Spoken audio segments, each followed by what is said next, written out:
السلام علیکم۔ حذافہ بن سعید کہتے ہیں کہ جس وقت ہم نے رومیوں کو اپنے مقابلے کے واسطے آتے دیکھا، جو کاشتکار اور غلام وغیرہ ان کے چوپاؤں کے ساتھ تھے، بھاگ کھڑے ہوئے اور رومی 1 گھنٹہ تک مقابلہ میں ڈٹے رہے۔ ذو القلع حمیری نے اپنی قوم کو مخاطب کر کے کہا، اے آل حمیر، آسمانوں کے دروازے کھل گئے، جنت تمہارے واسطے آراستہ ہو گئی، حوریں انتظار کرنے لگی۔ یہ یہیں تک کہنے پائے تھے کہ حضرت خالد بن سعید رومیوں کے سردار کے پاس پہنچ گئے۔ اس کو اس کی ذرہ حشمت اور سواری سے معلوم کر لیا۔ وہ اس وقت اپنی فوج کو جنگ کی ترغیب دے رہا تھا۔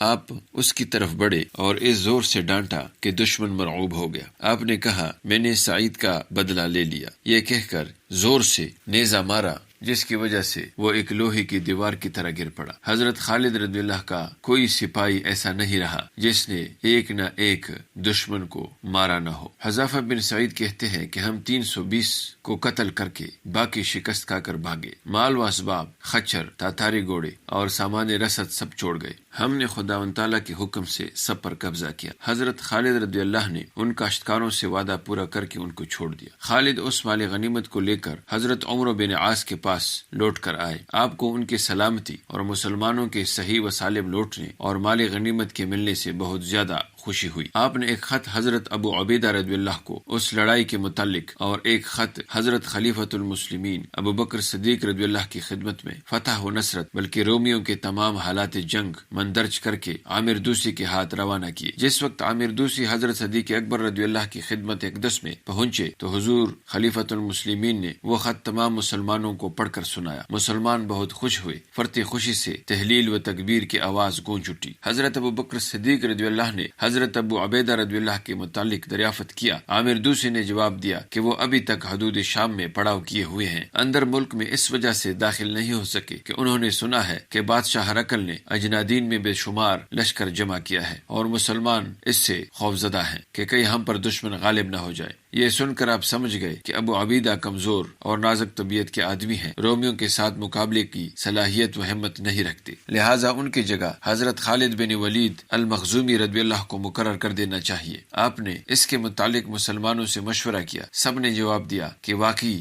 آپ کی رائے زیادہ مناسب ہے۔ آپ نے حضرت خالد بن ولید رضی اللہ کو حسب ذیل خط تحریر فرمایا۔